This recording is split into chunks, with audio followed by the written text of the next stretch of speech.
Cement, most simply put, is a binding agent. Cement sets and hardens independently in order to bind other substances together. The word cement comes from the Roman origin opus cementitium. Many famous Roman buildings used concrete in their construction. For instance, the Pantheon, which contains the world's largest unreinforced concrete dome, and the Colosseum, the largest amphitheater built in the Roman Empire. Like most concretes, the Romans' concrete consisted of an aggregate and a hydraulic mortar, which is a binding agent dissolved in water. Common aggregates included ceramic tiles and gravel.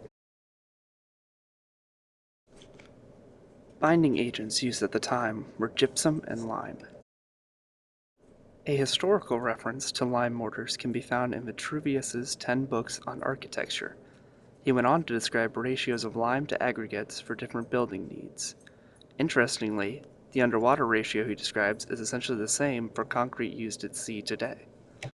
Their recipe for commercial concrete called for large quantities of limestone to be decomposed to lime by heating. They accomplished this by using large kilns. These kilns were set up with many alternating dome-shaped layers of limestone and coal. The kilns produced, on average, 25 to 30 tons of lime.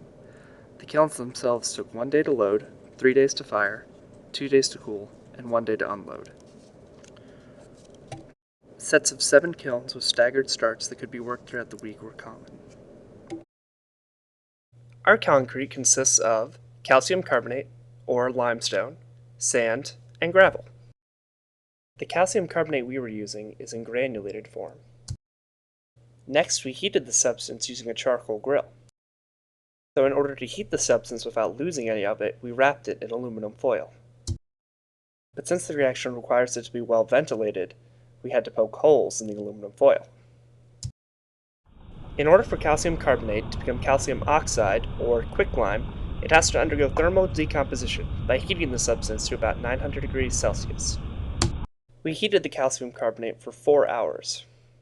We roasted limestone on a bed of coals. And this is what our kiln looked like when the coals began to heat up. And this is what we recovered from our kiln. As you can see, it's no longer granulated, but they become bricks. So how worried are you about this table? Not at all. The next step was to add our calcium oxide to water. This reaction yields calcium hydroxide.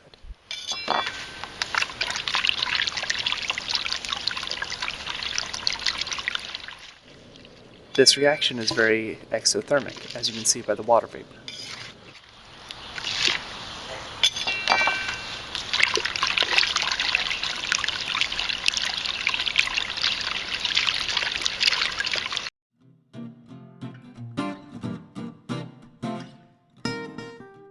Next, we added sand to the lime and water mixture.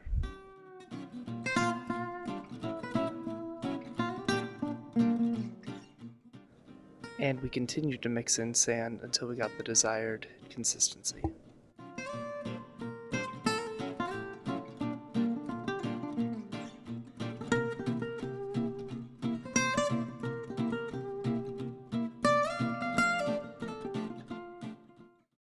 The Romans had one other ingredient that they added to their concrete to give it its durability. They added a volcanic sand that gave their buildings the longevity that we know today. This volcanic ash was harder than lime and was able to resist abrasion and erosion better.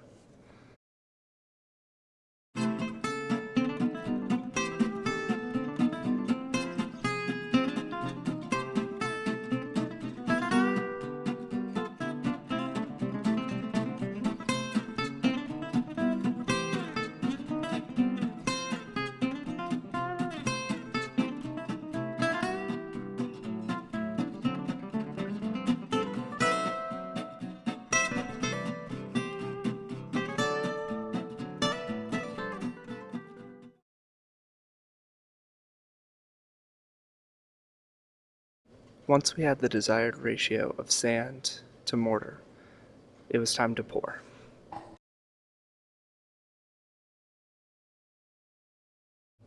We poured the concrete into a small wooden frame that we had constructed. The bed of the frame was inlaid with gravel. Next, we smoothed out the concrete to make a uniform slab.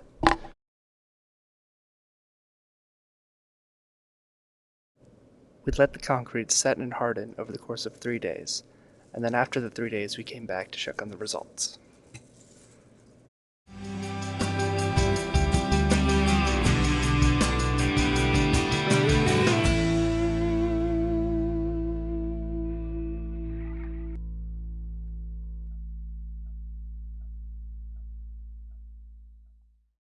However, after we removed the frame, the concrete slab began to fall apart rather easily. Unfortunately, our concrete ended up very soft and began to fall apart without the support of the frame. We suspect that it was the ratio of water to lime that caused the softness of the concrete. In the end, we weren't able to recreate the Roman method of concrete formation.